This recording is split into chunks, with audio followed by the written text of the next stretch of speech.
Hey everyone, welcome to another episode of The Other Side of Addiction.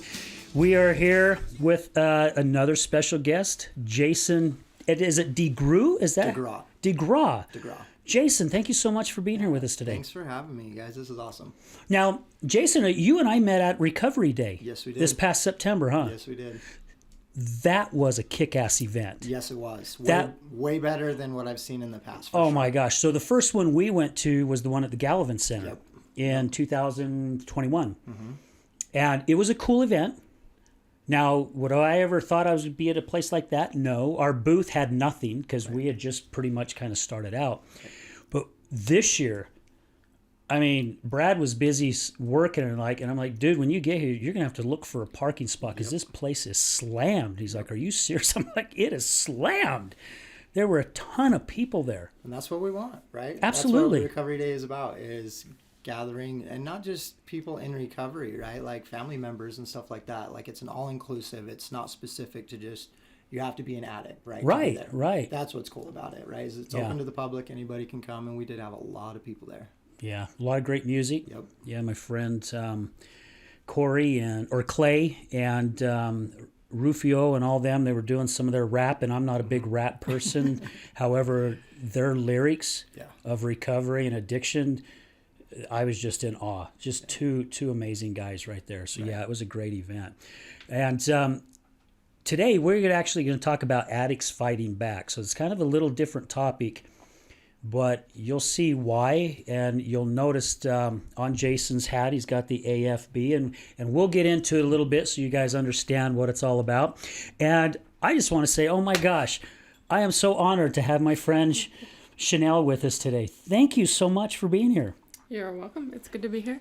Yeah, it's great. I mean, we've talked about having you come on the show and some things, and I'm really glad that you were able to make it. Yes, it's good to be here. So yeah. Yeah. And Chenelle and I, we know each other from the West Jordan Chamber of Commerce. That's how we met when we used to hold the First Fridays event out there at the district, where that brought in like 130 plus businesses from across the valley. Yeah. And you're still kind of doing what you were doing back then, right? Are you still helping other women kind of get through a lot of their struggles after divorce and different things like that? Yeah, a couple different things, helping after divorce and also eating disorders. I work at a hospital.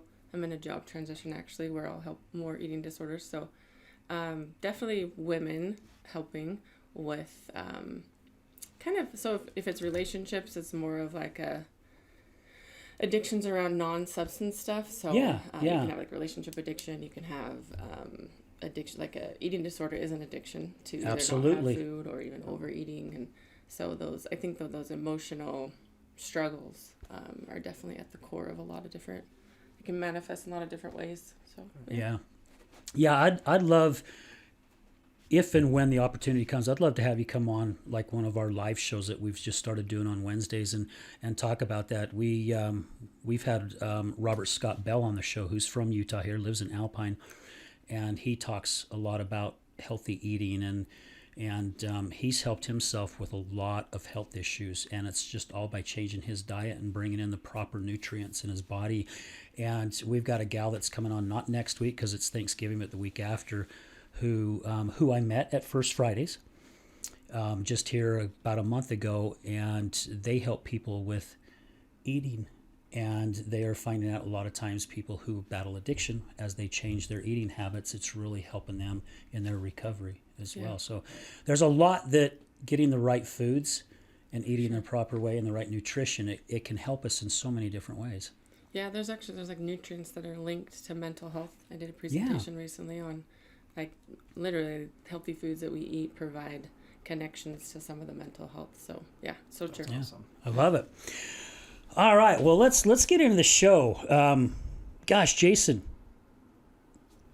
what's happening in your world? I mean, what are you doing to change that? I had someone ask me that at a networking event one time. I went up and introduced myself, and he says, what are you doing to change the world? Yep. And at that time, all I did was stutter because I didn't have a clue. So what are you doing to change the world? Man, yeah, it's amazing. So being involved in the recovery community, it gives you the option to help out so many people, and not just those suffering with substance use disorder, but like family members. I created a nonprofit 3 years ago called Addicts Fighting Back, and its primary purpose is to help give addicts, once they get done with treatment, a safe place to connect with each other. It's kind of like a rec therapy where we do a lot of hiking, sober softball, sober volleyball, sober bowling teams. We do a lot of community service and stuff like that. So it gives people that active side of things while they can still connect with each other, right? When I was in treatment, I seen a lot of people go home after they graduate, and then they either die or they come back into treatment in a short period of time. And I was like, there needs to be something more after treatment. Treatment is such a small drop in the bucket in recovery. So that's what I'm doing to change the world, is giving people an opportunity to connect with each other and build their support group further and further and further. So they have not just maybe a close 5 individuals that they can call upon, but they have hundreds, even thousands of people that are there to help them at any given time. So that's what Addicts Fighting Back is about. And you came up with this idea while you were in recovery yourself, right? Just for a short period of time. Actually, the true story behind this is I came up with this idea in a jail cell about 4 years prior. Wow. Yeah, and it's an interesting story because I was in a cell with a kid that I knew, and we were so like hyped up that we were going to do something different this time, and we stayed up all night and we came up with this like plan that we were going to create this organization that was going to help people once they get done with treatment. And as soon as I walked out of those jail doors, I went and got high, and so did he. So it was a thought process that happened years before, but it didn't come to fruition until I was actually about 90 days clean and sober. That it kind of sparked something in me to bring it up and maybe see what happens. And I had no expectation of it, right? I was like, hey, let's see what this does. And it blew up. It blew up. You know, what has come of it with the activities, like you said? So I played sober softball with my wife when she was going. She didn't really play, but I've been a huge softball fanatic for years and years. Played on traveling teams and played 4 nights a week. But I've blown my shoulders out so bad it got to where I couldn't even throw a ball in from the outfield anymore because I've torn them up too much. But to see the connection that happens during that time was huge. You know, and here I am. I'm the guy that's the normie, as you guys say, in the addiction world, and I'm out here playing softball with these people who are in recovery, and still, and I'm being honest here, still at that time, I was still looking at people who were there playing, that I'm playing with and against, as there's something wrong with these people. You know, being, again, which is one of our missions here, to get rid of that stigma. And I had that stigma. And as I got to know a lot of these people, I'm like, damn, these are some freaking cool ass people, man. I love hanging around these guys, you know? And I've heard of is it Fit to Recover? Yeah, Fit to Recover. Matter of fact, there was a guy at the gym. I don't know if it was him and his wife or him and his girlfriend, but I was on the treadmill doing some cardio, and I looked in front of me, and they've got Fit to Recover on their hoodies, and I'm like, well, I'm going to go talk to these guys. So I did. When I got done, I went over and was talking with those guys. So it's something like that. Now, theirs is more on the workout type thing.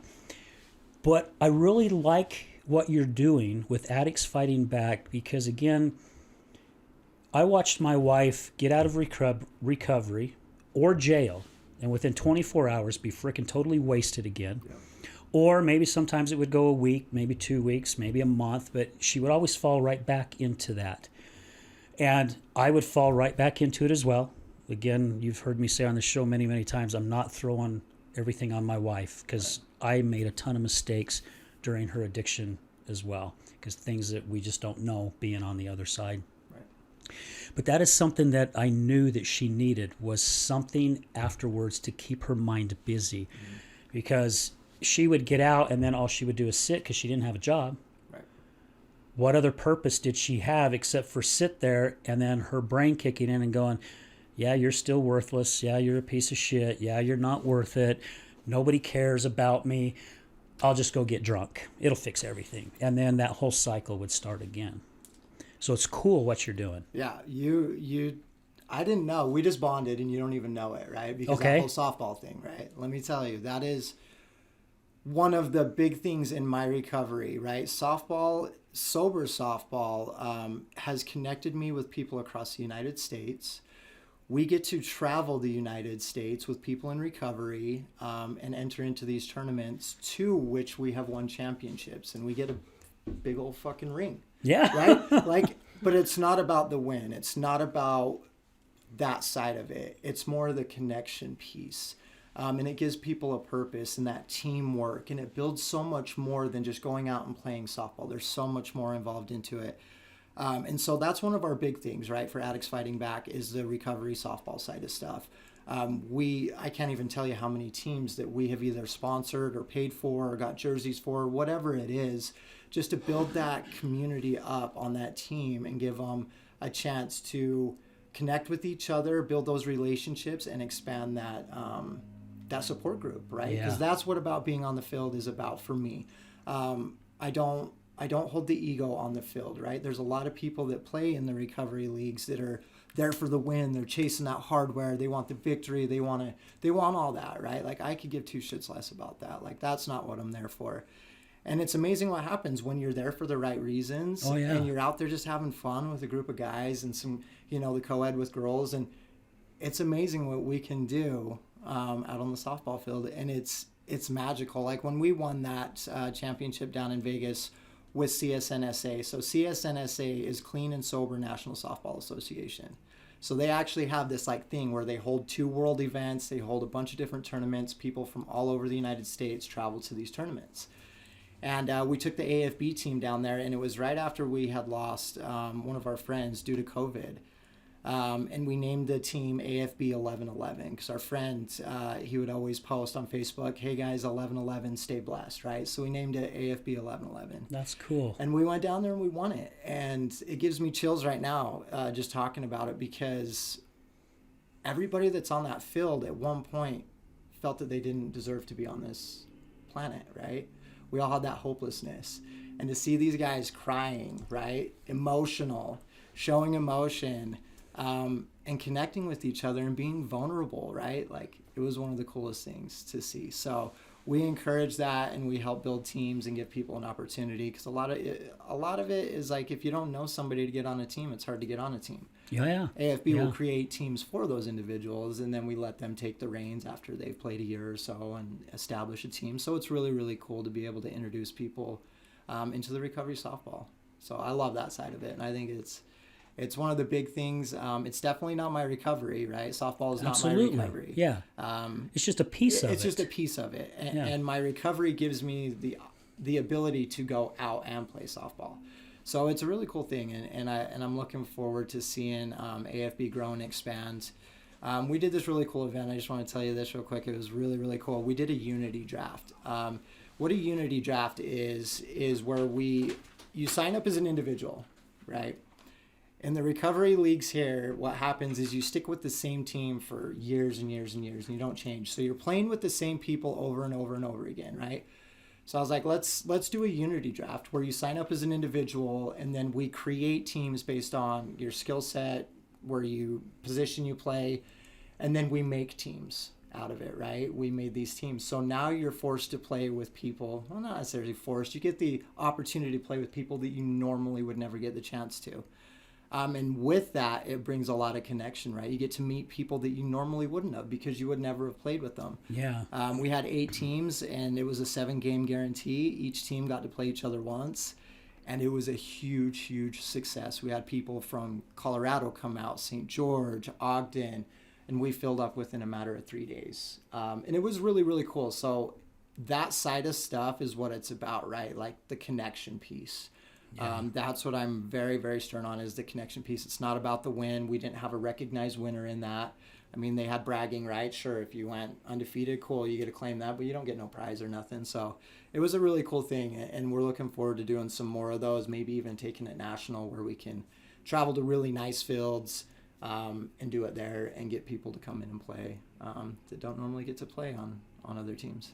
That's really cool. Yeah. How does someone get involved with that if they... There's a couple of different ways. So the big thing for AFB, we have a Facebook group, and don't get it confused with the Facebook page, because we have two of those. We have the Facebook page and we have the Facebook group. The Facebook group that we have it has about 4,000 some odd members. I'm not really sure. But that's where a lot of our information gets put out there, and social media, right? So like if you're a member of Addicts Fighting Back, you have to be accepted. We have it as a private group because we want to keep people safe, right? Right. I had a lot of people saying, hey, well, I want to post something, but I don't want my mom to see it because then I'm afraid she's going to kick me out and stuff like that. And like, I was like, hey, whatever you post in here is only for us to see. Like nobody on the outside gets to see it. And so you have to be accepted, and we filter through it. So every request that we get for somebody to join, we filter through it, right? Like we're not going to add somebody that's, from China, those fake profile things, right? Like we don't want people in there that are going to be, trying to sell shit or whatever. So we really do some investigating to make sure that this is a fit to keep this group safe. But it's a Facebook group, and we post all of our stuff on there. We also post it just on Facebook, and it goes around. But that's where you can get all of our information of upcoming events, different things like that. What we did for this one is on our addictsfightingback.com, we had a sign-up sheet. There's a Google form, and you went and clicked on that, and then you filled out your information, and then we put that into a spreadsheet, and then you paid $35, which is relatively cheap for what a Unity draft usually costs. And that's what's cool for us, is that we're a nonprofit, so we get to do that, right? We get to do stuff a lot cheaper because we don't have that huge overhead that businesses have. So we get to help accommodate some of that. And if somebody can't afford it, guess what? They're going to be paid for, right? Like if somebody says, hey, I would really like to play in this, but I don't have the funds. Hey, sign up, you're in, right? And we get to do some cool stuff like that for individuals. But yeah, our Facebook group, like I said, that's where we have all of our information for upcoming events. And the sign-up forms for different things. So that's where I would go for somebody that wants to get involved with AFB and be a part of some of the stuff that we do, is just join the Facebook group. Cool. That's really cool too, that you help people out that are having a hard time. Yeah. Because a lot of people, when they do first start into recovery, there's still a lot of family that's there to help them because they've burnt those bridges, friends, at least the good friends. Right? Not the friends that they go back to, which usually gets them back into their addiction. That's really cool because, again, at least I know that they're feeling wanted. They're feeling worth it. Because, and again, I know my wife battled with that a lot, that she just wasn't worth it. Do you feel like it's hard for people to reach out? Like, is it more that people will bring someone in who feels like they need help, recovery help, or is it they bring themselves? We get a mix of it, right? Like we get some people that refer, like, hey, you're struggling with this. Hey, there's this organization called Addicts Fighting Back. They help with this kind of stuff. But then we've had people that have just called me randomly, like, hey, I found your number on Google. I want to know more about the organization. I'm struggling with addiction. I'm on the streets. Like, I don't know what to do. So it's kind of a mix. We get it from all areas, but a lot of it does come from word of mouth, which is really, really cool, right? Like we're getting established here in Utah. And we're fortunate to be in Utah. Utah is the strongest recovery community in the United States, hands down, for sure. We have so much diversity. We're not strictly with just this one organization or this method. We have so many different ones. Yeah, they're changing all the time. Yeah, and it's really, really cool that we have that, right? And so like you were saying before the show, right? Like that competition piece. It's really sad when it turns into a competition in recovery organizations. It shouldn't be that way. It should not be that way. Like I want to outsource to USARA. I want to outsource to FTR. I want to outsource to Soap to Hope. I want to outsource to all these people and use them and get people in the right place where they feel best connected, right? That's what it's all about. So yeah, we get a range of individuals that find it, but a lot of it comes from word of mouth. Somebody that's on the Facebook group that says, hey, you should join this, or hey, these guys have these resources, you should reach out to them. And I want to touch base on with the competition, just so our listeners understand. When Jason and I was talking before the show, we were just talking about how we like to bring in as many people with all types of different resources out there, because again, we all feel like we're all in the same We're in that same realm. We're all in that same bubble. And I don't want them to think that there are people out here that there is that competition, because I have not seen it. There are so many people that I've talked to, and it's like you bring up a name and they're like, oh yeah, I know who those guys are. They're freaking awesome over there. You know, the first time I met Dave DeRocher at the Other Side Academy, first time I walked in there, met Robin. She took me in and introduced me to Dave. I was talking to Dave and was telling him, I was on Todd Sylvester's podcast. He goes, oh, you know Todd? I'm like, yeah, my wife even worked with him a little bit when she was going to Wasatch Recovery. And matter of fact, Dave was just on Todd's 300th episode for his podcast. And you know, there's other podcasts that I'll share on my social media platforms that are about addiction. And I share it because I want those resources out there for other people. Right. You know, there were recovery centers that my wife went to that she doesn't like. She doesn't care for them. However, I've had guests on the show who went to those and it was perfect for them. So if we're not all out there helping one another and sharing our information, I mean, all we're doing is hurting the community. We're not helping the community. And that is something, too, that I have found out by doing this podcast and going out and going to a lot of these events, is if you're looking for someone to help you with something in the community and you're needing volunteers, I would highly recommend reaching out to recovery centers, because they'll be one of the first ones to go, how many people do you need? Yep. And I'm serious. And if there's people out there listening going, oh yeah, that's all I need is someone to show up at my event and frickin' be drunk or be wasted. No, you're not going to see that. You're going to see someone that's there to do whatever they can to help your event be a great event and to help anywhere you need the help. So anyone that's out there that's looking at doing an event, I mean, you mentioned the Soap for Hope. They've got an event coming up in December, and my wife just signed us up. She's just like, hey, do you want to go to this event? And good. And so we volunteered. Nice. Yeah, we volunteered to go out and help set up or take down whatever it is that they need. And you know, gosh, I've gone to 2 recovery days now. We've gone to USARA's Trunk or Treat, which ended up being inside because the weather got crappy. But it was just so cool to be a part of it. Right. And again, I've said this on many of our shows, and I'll continue to say it. The amazing people and the relationships, which you touched base on quite a few times, the relationships I've built from doing this, by far, it's priceless. I mean, it is priceless. We did a show earlier, and a lot of times my guest co-hosts are women. And every once in a while we have a guy that comes in, because I usually like to have especially if we have a woman in for a guest, I like to have another woman as a guest co-host so they don't feel intimidated by a room full of guys. They've got another female there. But I tell you, Matt, we were doing some freaking huge male bonding this morning. I mean, some serious, the testosterone was flowing, you know? And we got into some really deep stuff. And all 3 of us got tears in our eyes of some of the stuff that we were talking about.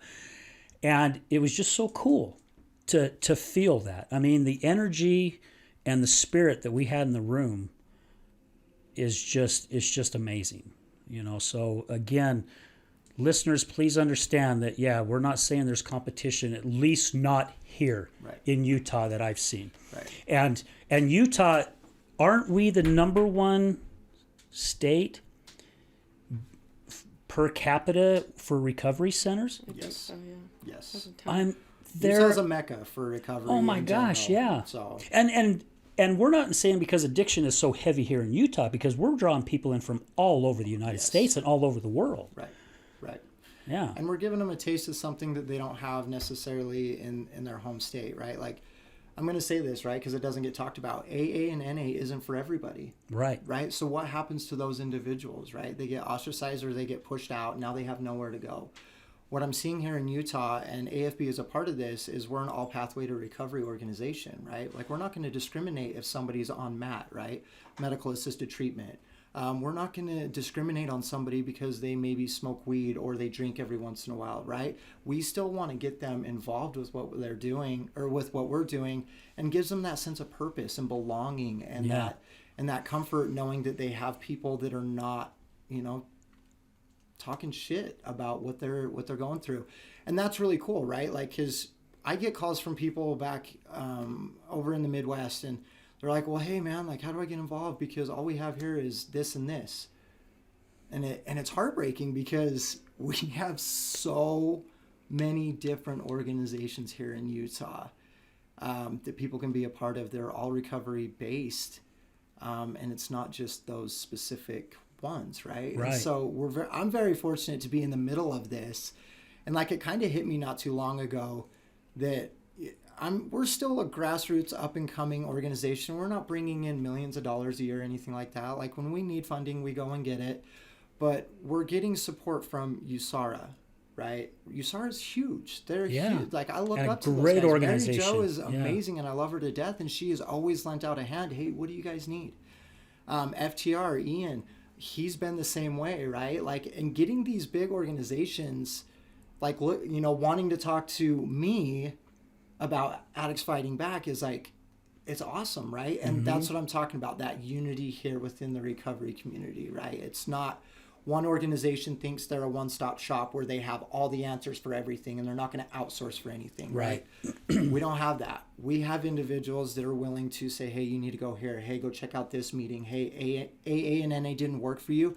Hey, AFB has an all pathway to recovery meeting. You should go and check it out, right? And then we get people coming into those meetings that we do, and those are really, really cool. Yeah. To have and give people an opportunity to check something out that's different, right?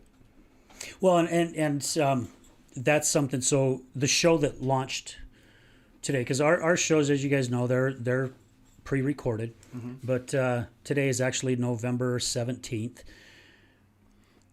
The show that launched today was Candace, and she's out of Canada.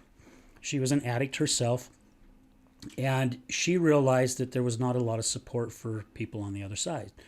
Now, you mentioned like AA and the 12 steps are not for everyone. I went to Al-Anon. That was not a fit for me. I know other people have gone to Al-Anon. It was the perfect thing for them. It wasn't for me. I had no idea of any other resources out there. So basically, I went through my battle of being addicted to my wife's addiction pretty much by myself. Because I really didn't have, because I kept it from my family for a long time. But then when I did start sharing, of course, my family really didn't know what to do. But also, I didn't have people calling me up going, hey, what can I do for you? You know, can I help you with this, or what's going on? Or someone just to sit and listen to me. I didn't have that. I had to figure this stuff out on my own because I chose not to go to Al-Anon because it just wasn't a fit for me. So to know, and that was one of the reasons, like you said, you were sitting in jail and come up with AFB. I think I was at the gym, and again, I've mentioned many times, a lot of my ideas come when I'm at the gym in the morning. It's crazy how that works. But, you know, I was just thinking of doing a podcast and wanting people to understand. And a lot of times on my signatures, well, not a lot of times, all the time on my signatures on my email, it says, the world's best podcast to understand addiction on both sides. And that's one of our many missions that we have here, is to get people to understand, because I don't want people to go through what I went through. Right. You know, my wife's addiction got me so bad in 2019, coming home from a First Fridays, I had made my mind up. I was going to go home and get my pistol and go up in the mountains, and I was done. I was going to take my life because I could not handle coming home to what I was coming home to on a daily basis. That was just my spouse. It's easy to kick a spouse out the door, but there are people who have their children that are going through it. Are they going to go commit suicide because their kids are battling addiction? Maybe, and maybe that has happened. But I wanted a little bit more. I wanted a resource that people could go to or listen to go, oh my gosh, I had no clue. And then they're hearing it also come out of people who are in recovery. They're hearing their story. And they're hearing them, even like our one this morning. He's like, you know, you have no idea the guilt that I felt for a long time of what I put my family through. Right. You know, and most of it was his siblings, because his parents, who battled their own addiction, ended up dying from their addiction, you know. And to see who this individual is right now, you see them on the streets and you'd be going, there's no way you were an addict, you know. And that started to happen to me. And Chenelle, I don't know if you even know this, but when I first started sharing my story, there were people that we've networked with that started pulling me off the side going, hey, can we talk in private for a minute? And I'm like, yeah, sure. And we go off the side and they're like, I don't know if you knew, but I used to be an addict. And I'd be like, huh? I've known you for 7 years. Are you shitting me? Yep. You know, but by me coming out and sharing my story, it started opening up for other people to come out and share theirs. And I think that's so important for all of us. And it just doesn't have to be like in addiction or eating or whatever it may be. We're all battling all kinds of different things inside. And I think one of the worst things that we can do is hold it in.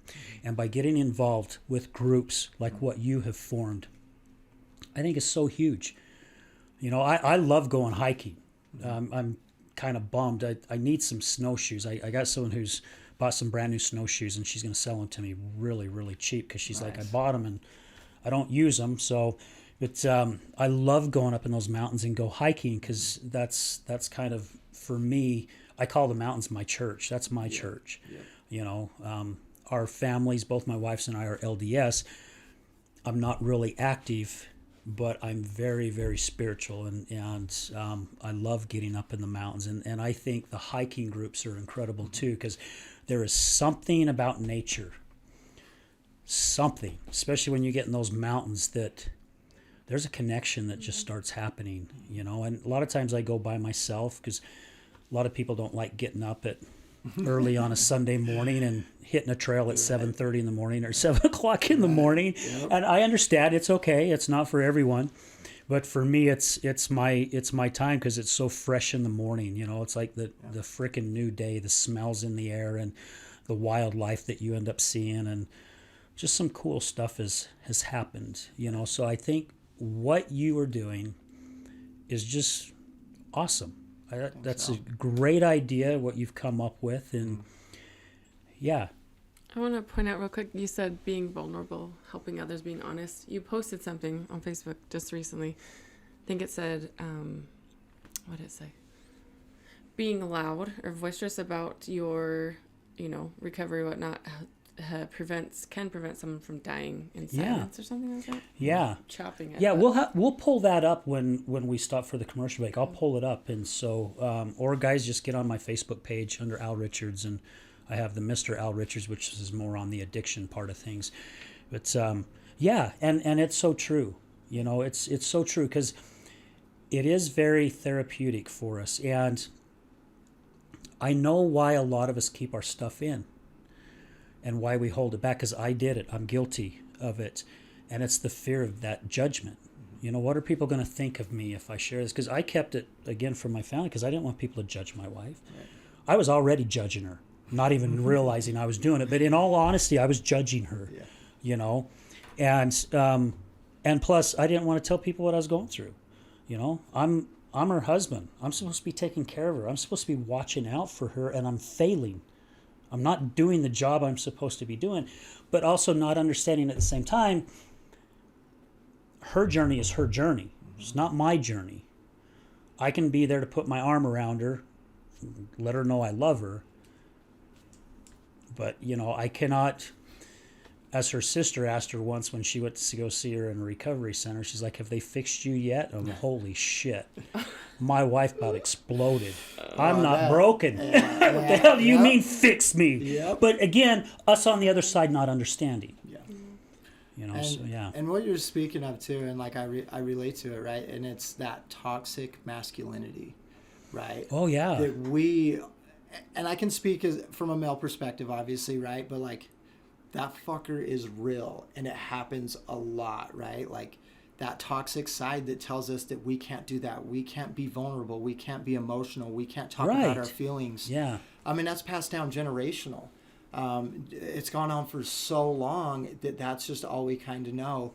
And I'll tell you, that was a big breaking point for me in my recovery, where it opened so many doors, was finally like shedding that toxic masculinity and being able to identify it when it's happening and shut it down. And realize that, hey, I can look up to the sunset and I can take a picture of that. And as a man, I can post that on Facebook and say, I love Mother Nature. She is beautiful. Mm-hmm. Right? But a lot of men don't like to do that, right? Because we're perceived as to not be that way. You're a pussy. That's right. What it is. Basically, let's just put it out there, that's right? That's exactly what it is. That's what was taught to me, right? So at an early age, I shut down my emotions because I was an emotional child. I'm still emotional.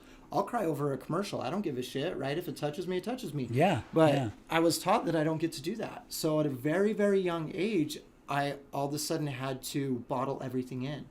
And I had no outlet. Couldn't cry, couldn't talk about it. I was raised by my dad, and it was just him. And he was taught that way, that men don't do that. Men don't say I love you to each other. Men don't hug each other, right? So I missed out on a lot of stuff because of that. But today I don't have to carry that. I don't get to do that to my children, right? Like I get to tell my children, hey, I love you. Hey, I'm proud of you. You know what I mean? Those things are super important to hear. But once I realized that toxic masculinity was a part of why I am the way that I am, and being able to identify it and shut it down has just opened up so many more doors to where I can be emotional and vulnerable without that ego, that toxic masculinity saying, no, don't do this, you can't do this, right? Yeah. Because it's all bullshit. I love that you brought that up because that's such a huge topic. I feel like you should do a show on toxic masculinity. I like that. I'll write it down. Thank you. I like that, yeah. It bleeds into so many things. I feel like it's something that I've looked into a lot lately. And it can be, anyway, yeah. And it's not even, let's be real. It doesn't just affect men. Right. I know several women that are toxic masculine. Several, right? Like that is a real thing. It's not just based off of gender, right. But it is that side where there's no emotion. You suppress all this stuff, but it is definitely a toxic trait to have, and it holds you back from a lot of cool shit. Yeah. And again, it's the ego and the fear of the judgment. Yep. That's what's killing us. I was invited to a men's group. It's kind of like the way they say what happens here stays here. I won't mention what type it is. Anyway, I was invited, and I'm like, you know what? I'm going to go to it. I'm going to check this thing out. Because I was still struggling with a lot of stuff that had happened with my wife and I. And I get there in our first little group that we did. It was just a short group. I think there was maybe 5 or 6 of us. Next week we had it. There was probably about 8. Third or fourth time I went, there's like 15 guys. And, I mean, we're talking mentally men type of guys, you know, no bullshit, brought up that same way. Watch me, you know, I can handle this, I can do this. First time in my life I sat in a room full of men that sit and frickin' bawled their eyes out when they were talking about, because it's almost kind of like how they do at AA meetings. So we have a sheet that we read off of, and there are certain topics, and someone picks a topic, and then we all feed off of that topic. And, I mean, there were guys that happily married, but were just freaking miserable with certain things in their life that just broke down. Other people, very successful business people, that was still missing something in their lives. There were other people who had gone through a lot of childhood trauma, you know, in all ways you can even imagine, that was still missing something in their life and afraid to ever talk about it. And having a room where they felt safe to open up, where, again, no one was being judged. If someone wanted it, there was no sharing advice. That was one of the rules. And it keeps out, well, you should try this, because that is definitely a word that should not be used, right? Don't shit on yourself. And really, it was a really cool group of guys.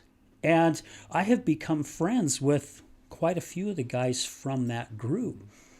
And again, just to keep it under radar, we can't mention who they are, but again, that bonding that had happened. And all of us were brought up that way. You know, cry. I'll give you a reason to cry, buddy. You know, come over here. We'll either put the belt or the switch, or for me it was a 8.5 harness boot up my rear end, or whatever it was. You know, and society has gotten to a point, I think, Jason, and you know, that we're not allowed to show our emotions. And I think that is so wrong, because it's in my eyes, again, guys, this is just my belief, it's destroying us. You know, why are we afraid to show our emotions? Why do we have to put on this fake persona that my life is wonderful it's all rainbows and unicorns and there's nothing wrong. But as soon as that door shuts at home at night, there's so much chaos and so much crap that we're battling, where people are self-medicating themselves in all types of different ways to just deal with stuff. And again, it's because we're not talking about it, you know, and it's a shame.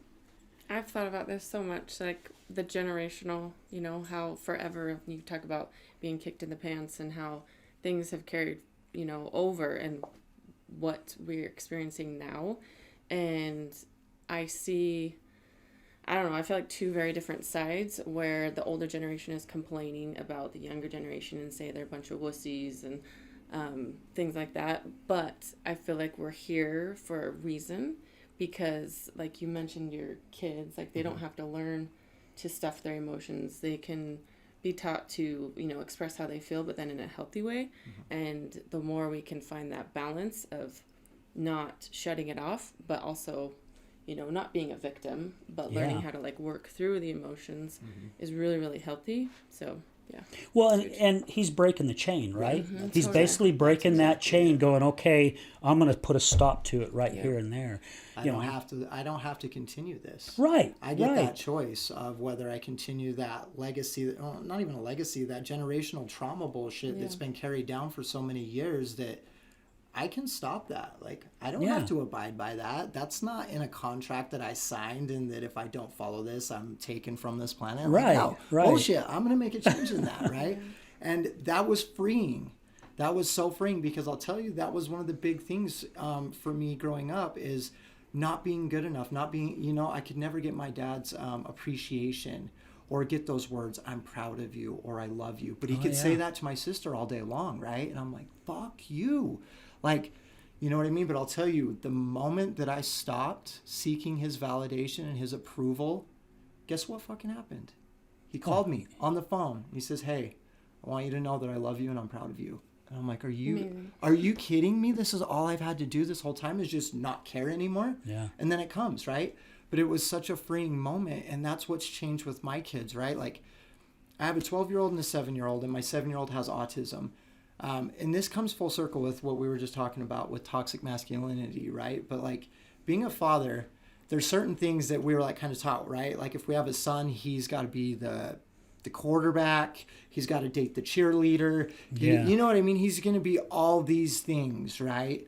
And guess what? Like, with my son having autism, I know that he's not going to be the quarterback of the football team. I know he's not going to date the cheerleader, and I don't care.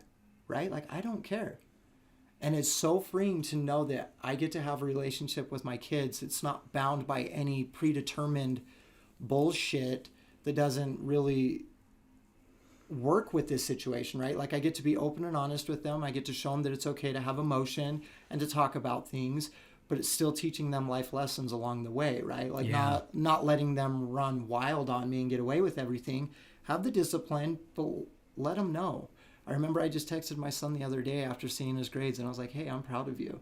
And he responded back. Normally he responds back with just like these weird emojis and shit. And he's just like, Dad, thank you for saying that.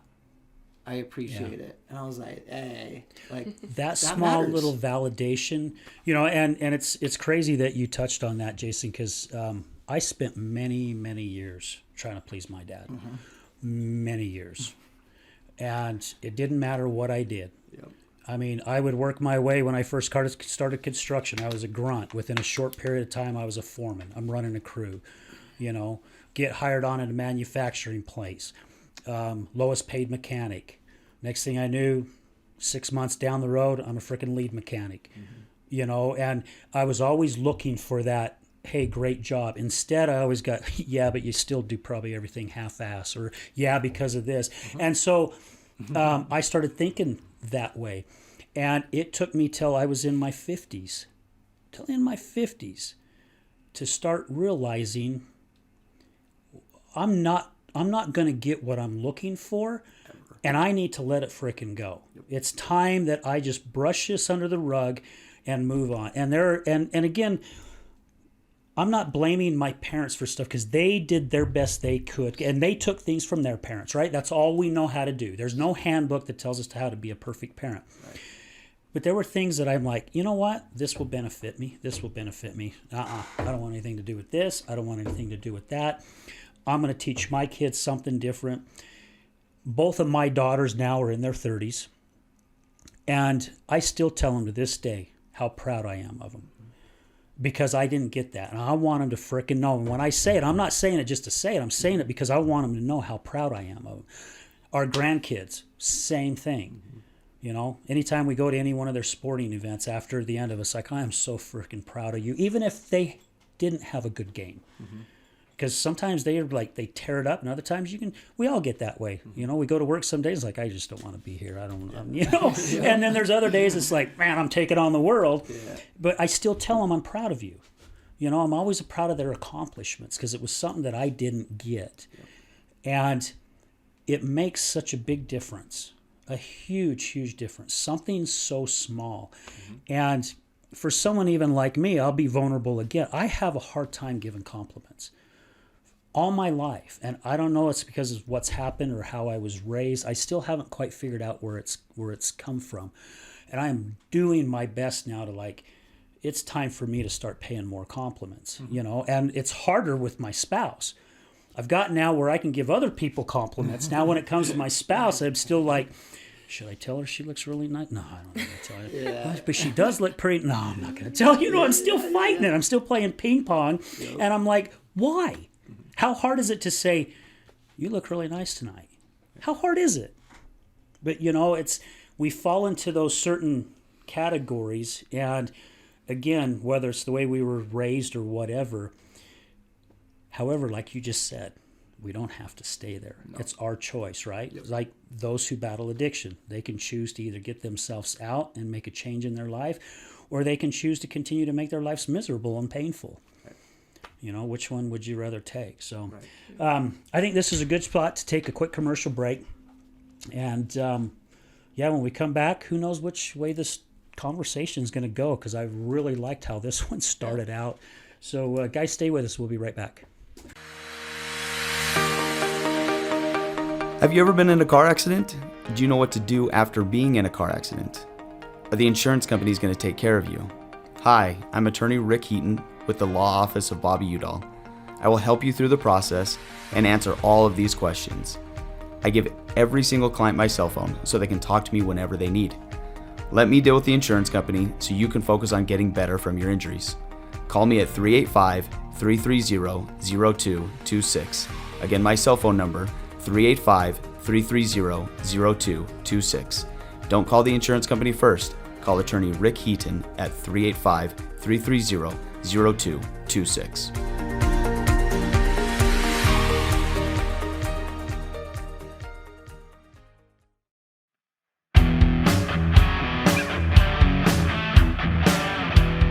Hello, my friends. This is Brad Neufeld, and I want to thank you for tuning in to the Resilience Talk Network. You can listen to my show, Resilience, every morning, Monday through Friday at 8 a.m. Mountain Standard Time. On my show, we will be discussing what it takes for you to overcome the day-to-day challenges that all of us face in life, as well as some of the devastating ones that may lead us to feelings of hopelessness and despair. It's my goal to provide you with the tools and skills that you need to overcome anything that is thrown your way. To find out more about my show, visit our website at www.resiliencetalk.com. That's www.resiliencetalk.com. And as always, until we meet again, go for everything that you want in life and make it happen.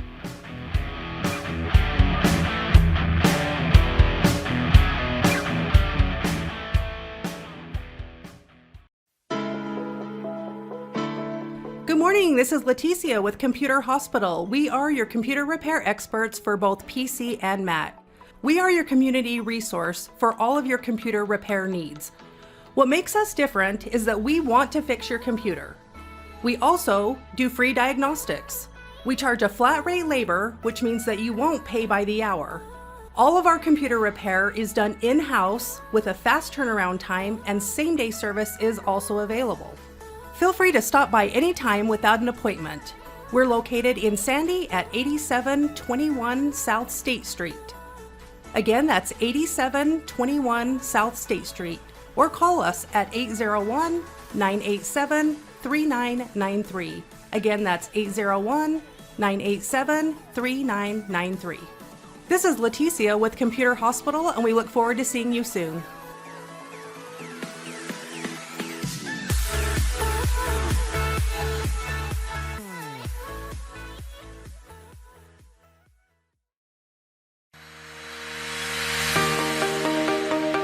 Hello there, this is Brad Neufeld with the Resilience Talk Network, and I would like to introduce to you Taffy Town, one of our newest sponsors. Let me introduce you to Derek. Hi, I'm Derek from Taffy Town. We're proud sponsors of the Other Side of Addiction podcast. Taffy Town is a family-owned and operated business still operating in the Salt Lake City area for over 100 years. We manufacture some of America's best saltwater taffy. What makes Taffy Town stand out from all of the others? We have a unique recipe, a whipped-style recipe that incorporates egg whites, evaporated milk, real sea salt. It's a unique product that is flavorful, melts in your mouth, and the best part is we probably have a flavor for anyone's liking, a flavor for any reason, for any season. We have unique flavors like chicken and waffles, maple bacon, frosted cupcake.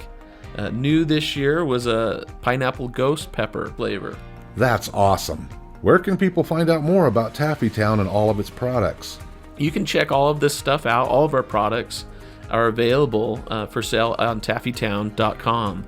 We ship for free from our website, so all of our pricing on there is shipping included. Oftentimes we offer special promotions and discounts to our loyal customers, so do be sure to sign up for an account. And we look forward to seeing what we can do to make you smile with our taffy. Where are you located? We are currently located at 9813 South Prosperity Road in West Jordan, Utah, just at the foothills of the Copper Canyon Mine. Derek, taffy has always been a great gift to give. What are some of the creative ways Taffy Town can help say thank you to others? Yeah, if you're looking for gift ideas, whether to say thank you to friends or family, or maybe to your clients after such a difficult or successful year that you've had, you could look no further than to get a gift idea from taffytown.com. We offer pre-packaged gift boxes that say that it's saltwater taffy from the city of the Great Salt Lake, and it tells a little bit about the history of our community and making candy for so long. You can also do customized gifts to pick out just the right flavors or colors of candy for that special someone and deliver even a personalized message in that box to them. So please feel free to check out taffytown.com for any gift ideas this season. Thank you so much, Derek. Please visit taffytown.com, that's taffytown.com, to find out more about the products and services that Taffy Town offers. You won't be disappointed.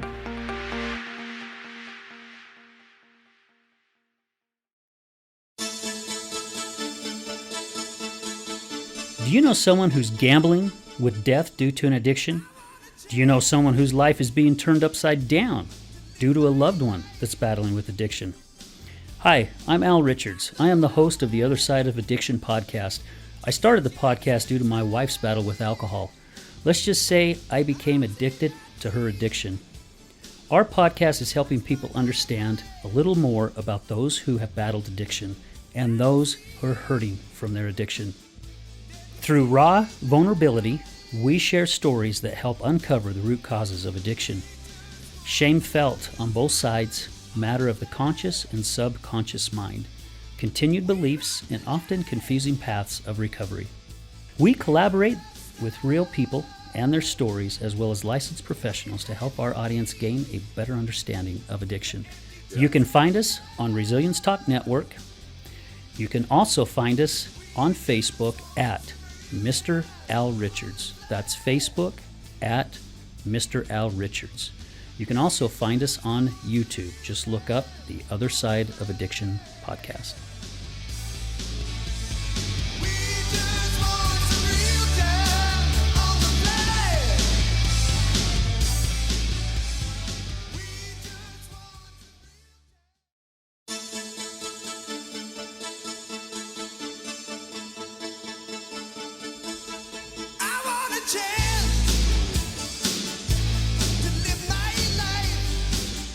Hey everyone, welcome back to The Other Side of Addiction. We're here again with our special guest, Dylan, or not Dylan. Gosh, that was our first guest. I apologize, Dason. And I'm not even going to say your last name. Anything that's like spelled differently that's not normal, I'll just slaughter it. Yep. Sometimes one of our guests was making fun of me because I was just killing this girl's last name. So I just spelt it out how it sounded to me. And she was telling the guest, she's like, yeah, I was over there. You just kind of spelled it out the way. And I'm like, well, what could at least I could say it right now. Right. So anyways, and we are here with the lovely guest co-host, Chenelle. Thank you for being here again. Yep. Greatly appreciate it. Really appreciate you guys' time. So thank you for taking time out of this lovely Thursday. You know, it's not too bad out there today. It is a little chill, but not too bad. So, gosh, the first half of the show, you know, we were talking about AFB and talking about all the different events and stuff that you have. And I've got some ideas now going on in my head with some things. So, kind of let's move this towards you. Okay. So,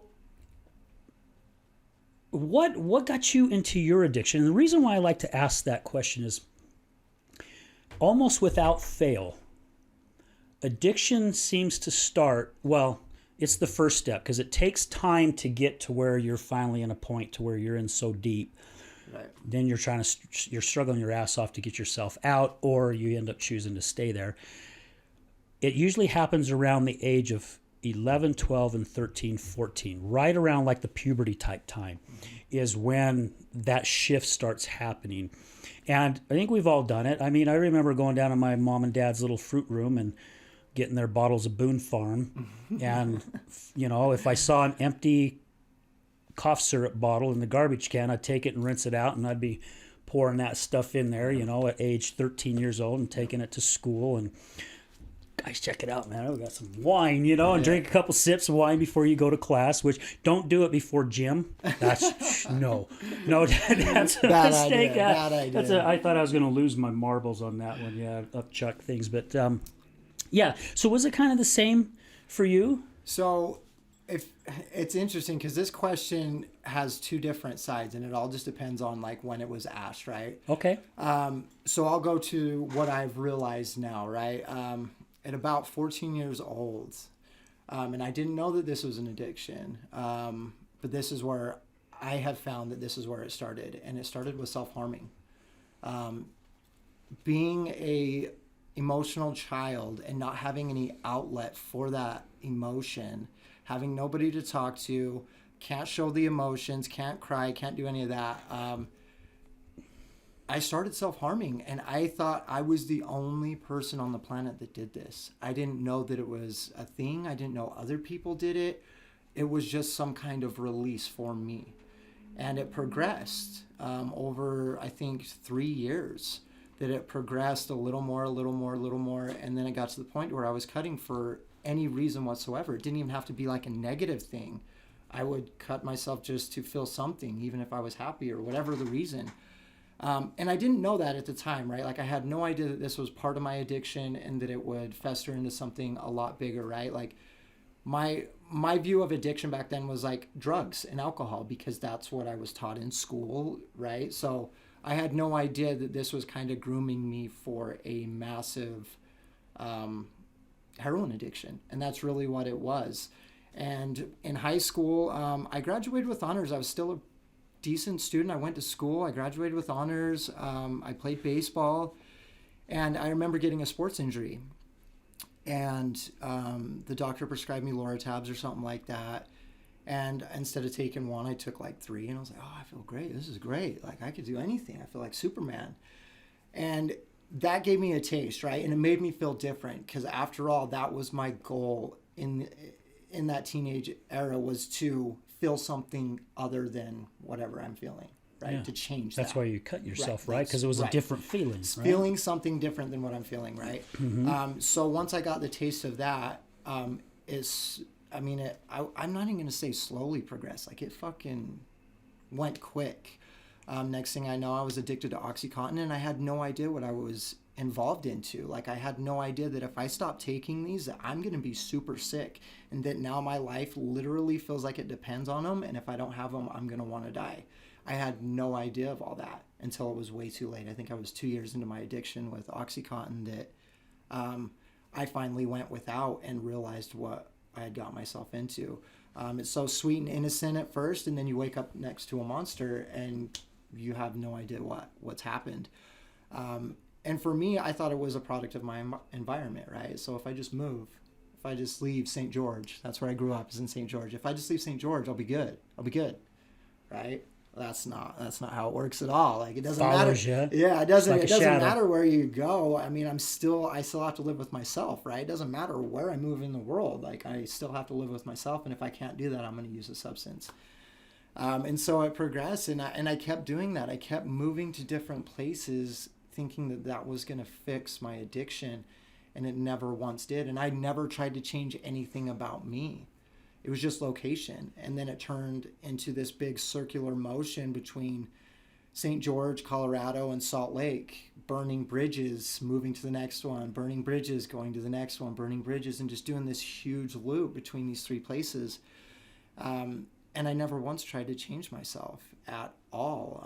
I've been homeless out on the streets in Salt Lake and in St. George for about a total, and it wasn't all consecutive, but it was probably about 3 years. Wow. Being homeless out on the streets. I've done a winter up here in Salt Lake on the streets, and that was sucked. brutal. That sucked, let me tell you. And it's interesting at the same time because drugs at some point served a purpose for me. And being homeless on the streets in Salt Lake in the wintertime, it served a purpose at that point in time, right? And I can realize this now, right? Had I not had that, right, I probably would have committed suicide, right? Like, that was a hard thing, but instead I just numbed myself, which continued my life in order to get to a point to where I can get into recovery, right? And I didn't even know that was a thing. I think I was 31 years old before I ever even knew about treatment. I'd been in and out of jail a lot, never offered treatment. I would do good enough on probation and stuff after I get a charge to get done with it and then go right back to using, and just kind of kept doing that same revolving door. But I think I was 31 years old when I realized about treatment, and I didn't know how to get into treatment, right? Insurance was a foreign thing to me. I didn't know how to get insurance. It was easier to call my dope dealer than it was to try to call an insurance company and ask them, how do I get insurance, let alone pay for it, right? But the judge told me finally, he's like, hey, you need to do full treatment. If you don't, you're going to go to prison. I'll tell you right now, that scared me because I'm too pretty for prison. I'll tell you that right now. It scared the shit out of me because I'm like, that's the last place I want to go. Yeah, I bet. That is the last place I want to go. So I went into treatment, but had 2 failed attempts in treatment. I went for 30 days, got kicked out for giving another person one of the prescriptions I was prescribed to. Rightfully so, got kicked out, went to jail for a couple of weeks, went right back into the same treatment center, and I made it another 30 days, and then I got kicked out. So I knew the judge had told me after the first kick out, if you screw this up one more time, I have no other option other than to send you to prison. And so when I got kicked out the second time, that was full-fledged panic, right? Like I told myself I had 2 options. Not one of them's not go to court, which I knew I couldn't go to court because I would have ended up in prison. But I either was going to run until they caught me, or I died from using, or call another treatment center and see if they would be willing to take me in. And I contacted Steps and Payson. And I was living in St. George at the time, and I told them my situation. He says, well, we can get you in 2 weeks. And I says, that's fucking way too long. That's not going to work for me. And so then I'd made my mind up, okay, I'm just going to use. Like, what's the point? Like, I'm going to prison. Either, I'm going to die or go to prison. That's my end story. And they called me back, I think, within a matter of maybe 30, 40 minutes. And they said, hey, how about 2 days? Can you make it 2 days? And I said, I could probably make it 2 days. Yes. And then I entered into treatment, and I had to deal with a lot of court shit at that time, right? Like, I had a case in St. George, I had a case in the Spanish Fork, and I had warrants out of both of them. So if I went to one or the other, I felt like I was going to get arrested, and then I was going to end up in prison. And so I had a court date on a Monday, and I remember jumping the fence from treatment. I was like, fuck it. Yeah, I've got court tomorrow. They're going to arrest me when I go into court, and they're going to send me down to St. George. I'm going to go to prison. So fuck it, I'm out. Jumped the fence, and I think it was February. And it was cold in Payson, and it was snowing, and I had nowhere to go. And I think it was like 2 hours I was out there, and I went and jumped the fence back into treatment. And I told on myself, right? Like, I went to my therapist and I said, hey, I need to tell you something. I jumped the fence to leave, and this is the reasoning why. And then I realized that this is probably not the best situation. It's super cold, and I have nowhere to go, so I jumped back in. And I thought they were going to kick me out for that, because that's a pretty big rule to break. You're not supposed to be able to leave the grounds. And they let me stay, right, because I was honest about it, which was a great thing for me to understand that, like, hey, actually telling the truth can have some benefit, right? And then the next day, like, we called the courts, and they're like, hey, do I need to appear? And they're like, oh, no, you don't need to appear. If you're in treatment, you're good. And I was like, oh, my gosh. So the judge from St. George was like, hey, I'll tell you what, if you complete treatment all the way through, I will dismiss this whole case against you, this felony. And I was like, okay. And I did that. And little by little, I was just picking up stuff, right? Like, I was picking up how to change my thought process, how to be self-aware. And I want to be super keen on that word. Self-aware was the biggest tool that I acquired in recovery. And self-awareness is the conscious knowledge of one's own thoughts, desires, feelings, and character, right? Like, kind of seeing it in a third person, watching how your mind thinks, watching how your heart feels. Yeah. And once I started to get that, like, holy shit, it opened up this whole nother world that I'd never seen before. And I was understanding who I am and why I'm this way, and all this childhood trauma, and how I have all these defense mechanisms to not feel emotions because I've suppressed them for so long. And it was a really cool experience. Like, it was the perfect time for me to go to treatment. I got 90 days in residential, in a sense, because it was all back to back to back to back. And most people don't get that. Most people are in for 30 days and then they're out of residential, and it's not enough time. So I was very fortunate to be able to go through the whole process, and in that process, I just elevated myself so much more by being honest, being open, being willing, realizing that I had something to live for, finding a purpose. And I'll tell you, AFB gave me that for a little bit, but at the same time, it also consumed me a couple of times, to where my identity had become lost with AFB. And I was like, I was AFB. And I had to reel it back in and realize, like, okay, I cannot lose my identity in this. First and foremost, I have to be Jason. As long as I stay true to myself and I am Jason, I can be all these other things. I can be an outstanding father. I can be a great partner. I can help the community. I can do all these things because of that. Yeah. So that's kind of a little bit about my journey and how I got into recovery, and like what led me into addiction. That's really cool. That is a little bit of a different story than what we've had before. Yeah. And we were even talking about in the first show that our guests come on and it's like their stories are the same, but yet they're different. Mm-hmm. Because they are different. You know, their journeys are a little different, and their aha moment, or their whatever it may be. And like, and I say this a lot on the shows. My friend Nicholas T. Smith, who started A Tribe of Giants, him and Ryan Morris, you know, he was on the show, both him and Ryan, and he was talking about, he started connecting the dots backward of his life. And when he did that, he realized why he's where he's at right this exact moment. And that really resonated with me when he said it. And after the show, I started really thinking about it. And we are so busy doing our best to control our lives and directing which way we go, when really, if we just give up, like those in recovery, just say, okay, I've made a mess of my life. Right. Whether you're higher power or God, however you want to look at it, just say, okay, it's time to take me the direction I'm supposed to go. You start realizing you're exactly where you're supposed to be this exact moment, you know, and how many blessings are connected to each one of those dots, right?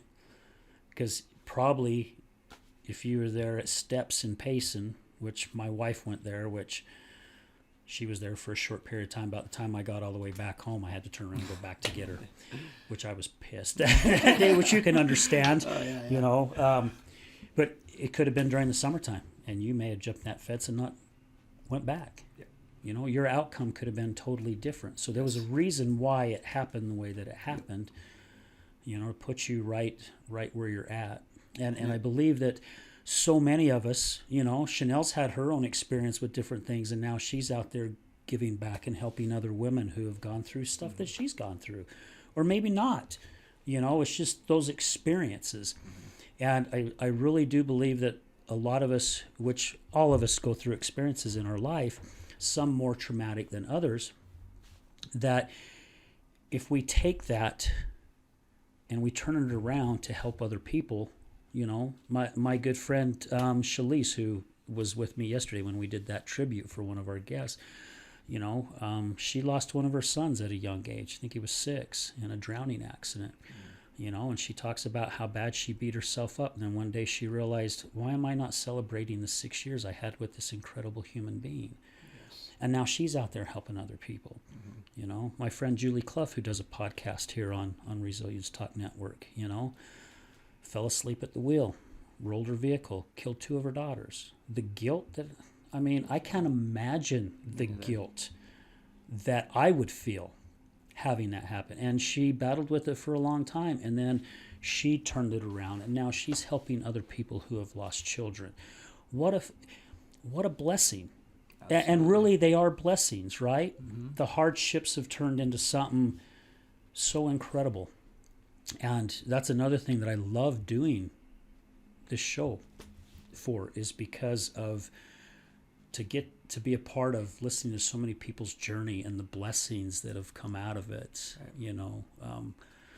I wouldn't be doing this show if it wasn't for my wife's alcoholism.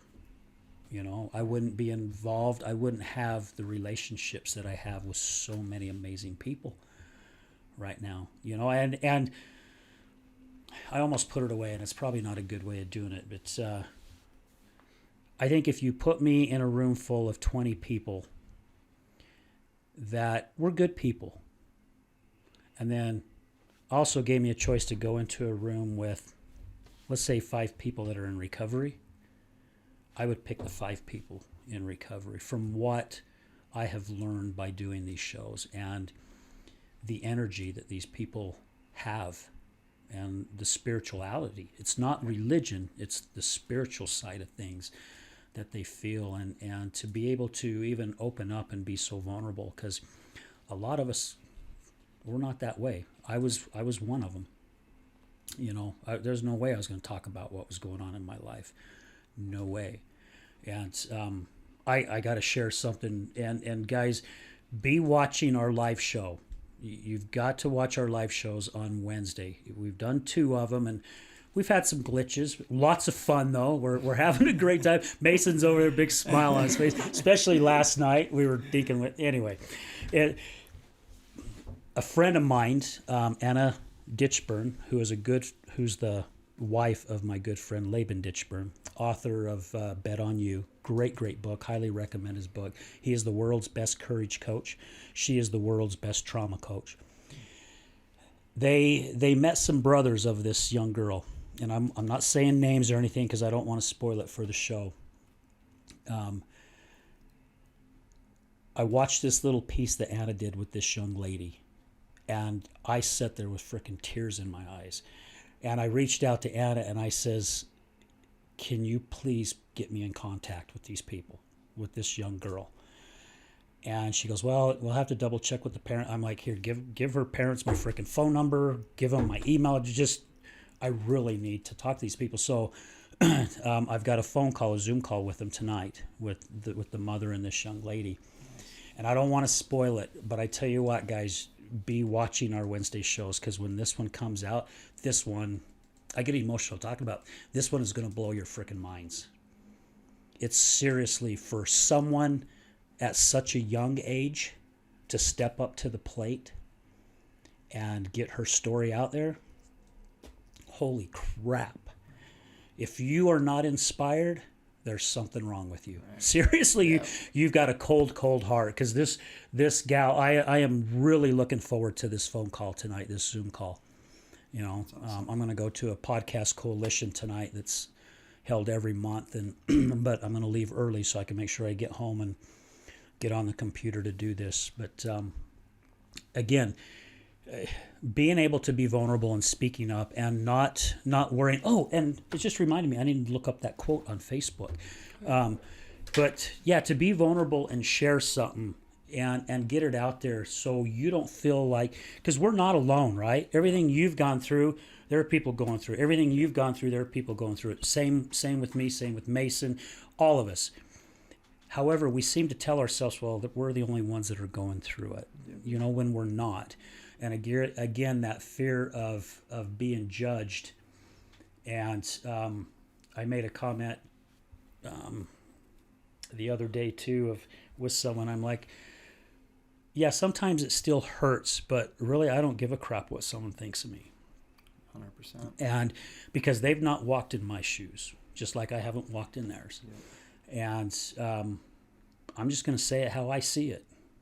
And I don't say it to hurt anyone's feelings. I just say it because you know where I stand, you can be good with it or not. And it's okay. Because again, we're losing our free speech in this country. And it's time a lot of us start fighting back to get that free speech. However, with that free speech, don't be judging anybody with it either, because we all have our right to our feelings, right?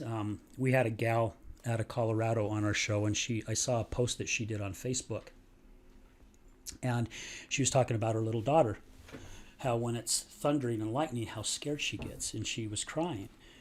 And she was telling her daughter, oh, don't cry, it's okay, it's just thunder and lightning, it's not going to hurt you, And anyway, she turned around, and this girl, I think, is only 6 years old, and turned around and told her mom, it's okay for me to cry about something that scares me. Mm-hmm.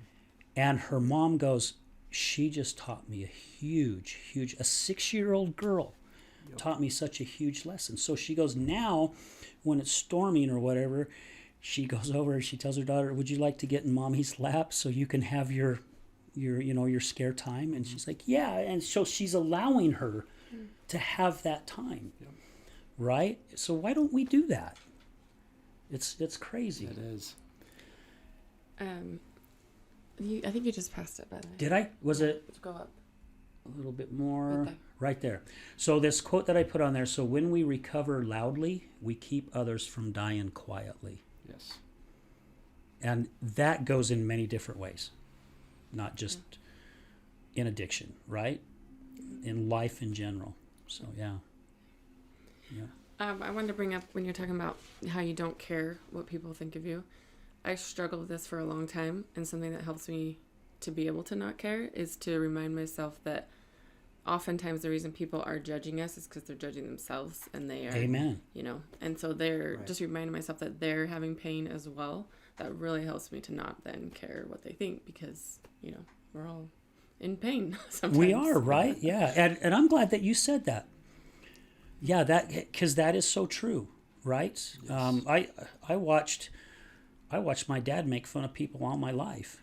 And I grew up doing the same thing, even though I was teased as a kid, because I was crippled when I was a kid. I had the Forrest Gump brace and the platform shoe and walked like, Captain Hook, and, and I was teased a lot. And I don't even remember coming home from school crying. And my dad says, yeah, there was a lot of times you came home from school just crying because of how bad you were being teased. But yeah, I watched him tease people, so I thought, well, that's what you do, And I would tease all kinds of people, us. And then as I started getting older and started realizing, again, it wasn't until I was like in my mid-40s even, where I started realizing what makes me better than them. Mm-hmm. I don't know what kind of life they've lived. Right. Some people do believe that before we come to this earth, we choose what our lives are going to be. However, when we get here, we don't realize it, right? So what makes me better because my life is this way and theirs is that way? Did they really choose it? Right. And so we really have to open our eyes and share more love. That's what we were talking about in the morning show. We've got to share more of the love, because that will overpower everything. And a lot of people think the word "I love you" is misused in a way, and maybe they're right in some sense. But I also think "I love you" is some powerful words. And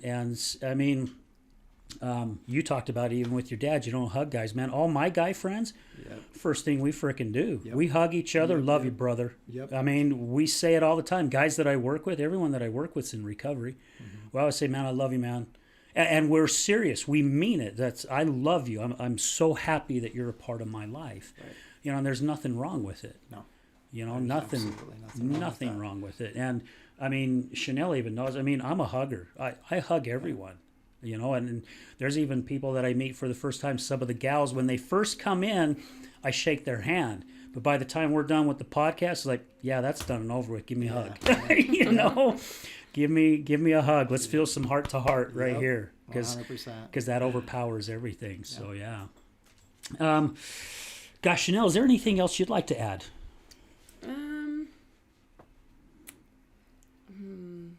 There's lots of things that go through my mind when we're talking, but I think just overall I really appreciate you sharing your story. As we've said, sharing stories helps people know that there's, you know, that they're not a bad person. I think that's huge. Yeah. Shame, like fear of being judged, but then also shame goes into that. And I've sometimes, the reason I asked where people can go if they want help, I feel like that's a huge step, and maybe you can relate to this, but a huge step in actually getting to a better place is being able to have the courage to say, hey, I need some help.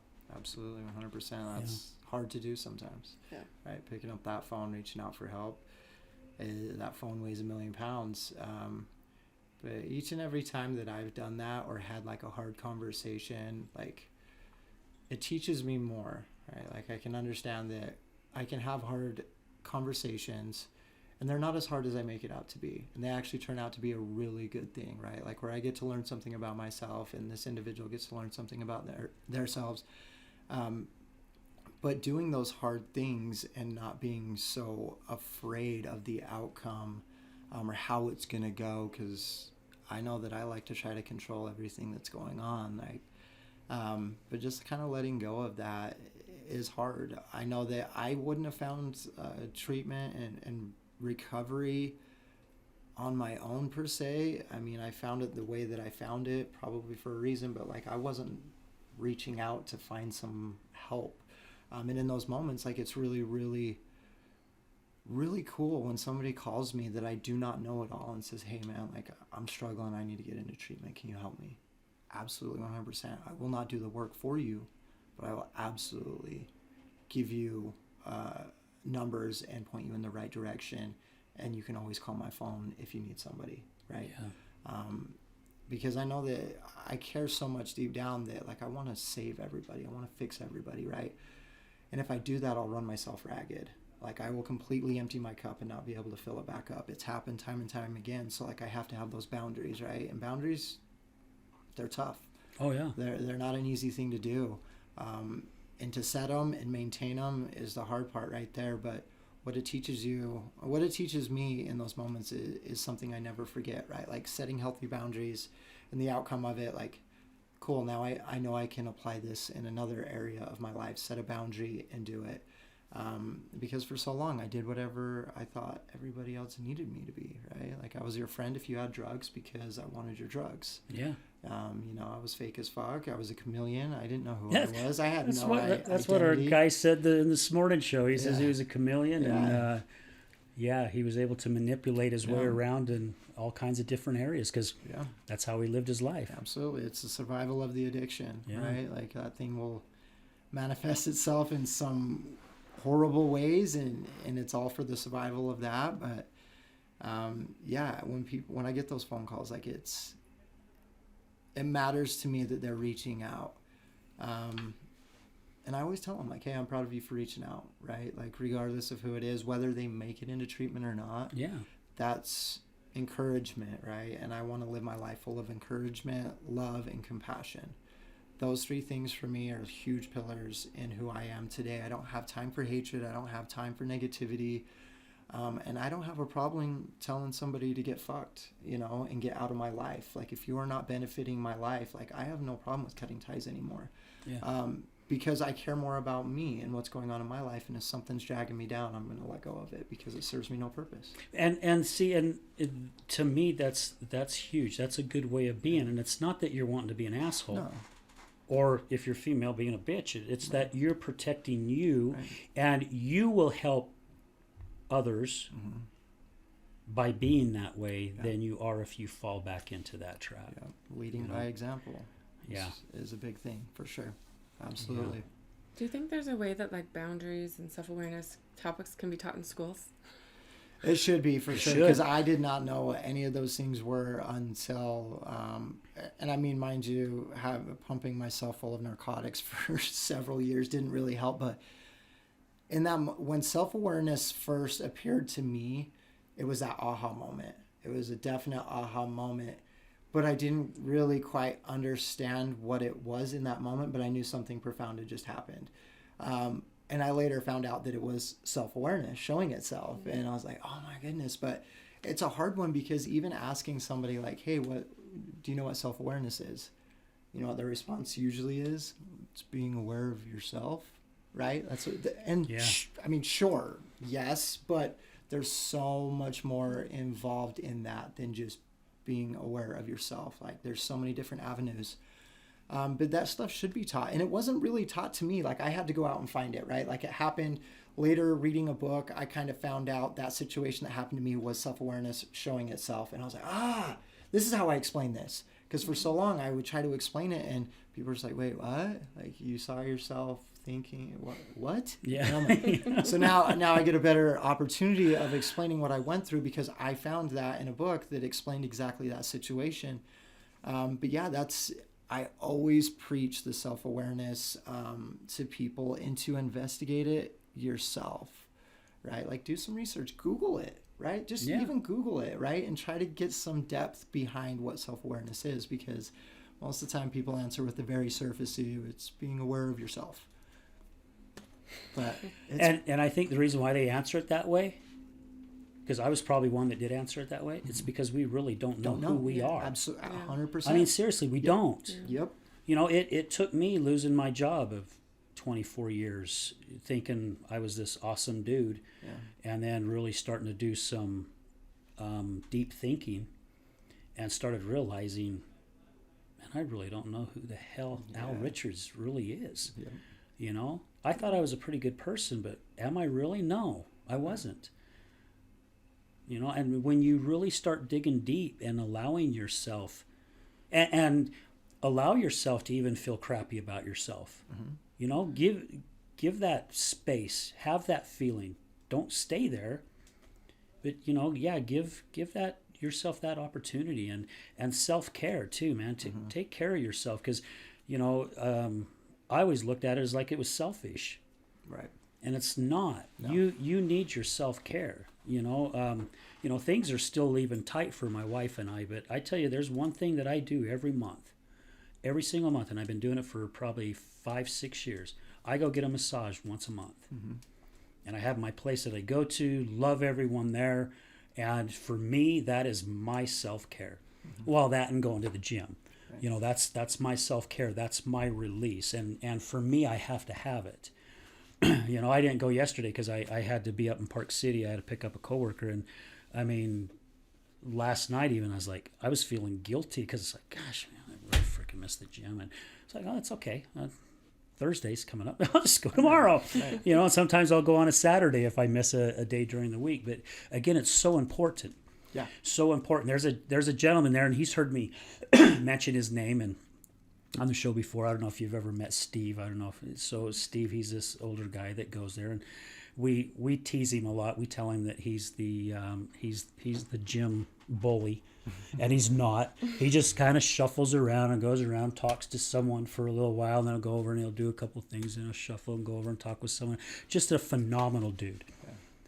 His self-care, you know, he's taking care of himself. He was even telling me today, he's like, I'm just feeling weak. And he had some health procedures done, which it's not for me to say.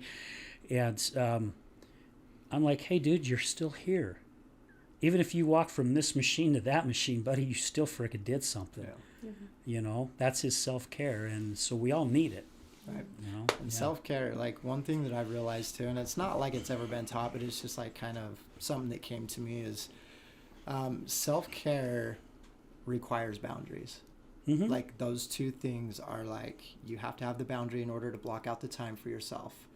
And I struggle with that. I am a busy guy. Like, I don't get to sit behind a desk all day. I'm actually an electrician during the day. So for 8 to 10 hours out of the day, I'm doing electrical work, and then I run a nonprofit, and then I have, relationships and friends and my kids and all these different things, right?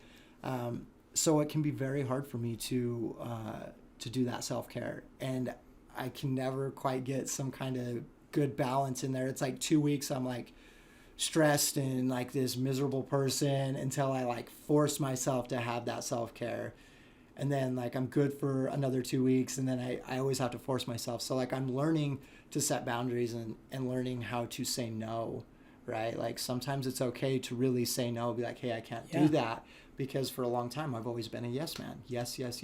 And that goes back into my addiction, right? Like whatever anybody told me to do, I was going to go and do because it was going to feed my addiction. Mm-hmm. So like learning those things and setting those boundaries, like, hey, like, nope, Wednesday nights are for me to do this. Like you asked me to do this, I can't do it, right? Because it's super important to have that self-care in there, else you're not filling your cup back up, and I can't give anything away unless I'm replacing it.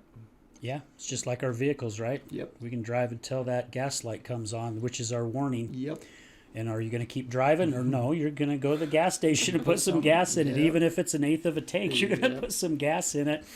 We got to do the same thing. And I love that that you brought that up, because boundaries is, and you and I, we were talking at the gym not too long ago about it's hard with relationships. Those boundaries are so flippin' tough. And yeah. I feel like there's a lot of vagueness, and I know that me personally, I struggled with knowing, like, giving myself permission to make a boundary, giving myself permission to say no, because kind of like you, I was always like yes, and just doing what I kind of conditioned, I guess, to, or whatever I thought I needed to be. Mm-hmm. And but then being able to actually like step back and be like, no, okay, what do I want? What do I not want? And then being able to be okay with yourself, with turning something down or saying no to someone, and maybe you experience loss because of it, or you experience heartbreak or whatnot, but being able to stand behind yourself and really value yourself is huge. Oh, absolutely. So, yeah. Yes, absolutely. So to wrap this thing up, Jason, what is something powerful that you could share with our listeners? And if you want to get in deep and really throw it out there, look right in that camera and just throw it at them. Yeah, I mean, there's hope, right? If you're struggling with whatever it is, it doesn't even have to be addiction per se. It could be anything, but there is help out there. There are people that are going through similar situations, and it may not be the exact same thing that you're going through, but there's always somebody out there that can relate to what you're going through. And finding that connection and that bond with individuals will help you through the most trying days of your life. And don't be afraid to voice it. Don't be afraid to share your story. Do not suffer in silence. Be loud. I love it. That was awesome. Yeah. Is there one last thing you'd like to say, Chenelle? Ditto. I love it. Gavel down. There's the mic drop right there, right? Ditto. I love it. Guys, again, thank you for both of you. Thank you for being here and sharing your stories, sharing a little bit about your personal lives. Thank you so much. Greatly appreciate it. Guys, thank you for all your support. All our many sponsors. We've got so many sponsors. Thank you for believing in what we're doing here. Thank you for liking us and subscribing to us. I mean, when you see these episodes, please share it with one friend. Doesn't matter which episode it is, just share it with one friend. Don't spam anybody, just one friend, and ask them to like and subscribe, because it really helps us build this up to where we really want to get it. We're moving a lot quicker than I ever thought that we would move, and it's because of you guys. We're doing our best here behind the scenes to make some changes to help us. In all honesty, though, it's because of you guys. It's because of our sponsors and because of our listeners that's making all this possible. And all our many guests and guest co-hosts. The incredible stories that are being shared and the vulnerability that comes out. And sometimes we show a little anger on this show, and sometimes we show some emotion, and a lot of times we share some laughs. And I think that's what makes this show so flippin' fun, is because we're not script. We don't have certain questions we ask our guests every single week. We just let it flow, and sometimes we are all over the map, but it's okay because You know, the message is still getting out there. That's how I see it. Yes. So, guys, thank you again so much. Please share and like us. And thank you, Resilience Talk Network. Brad, thank you, Mason, for stepping in. My gosh, Mason has been such a huge help, because I was really starting to get nervous with winter coming. That's when Brad's busy season coming up, and it puts a lot of stress on me when I was in here last year trying to figure out how to run the camera and the boards and all this other stuff, plus the guests. And so, Mason, thank you. I just want to let you know how much we definitely appreciate you. So thanks so much. Guys, remember, addiction is giving up everything for one thing, and recovery is giving up one thing for everything. We're out.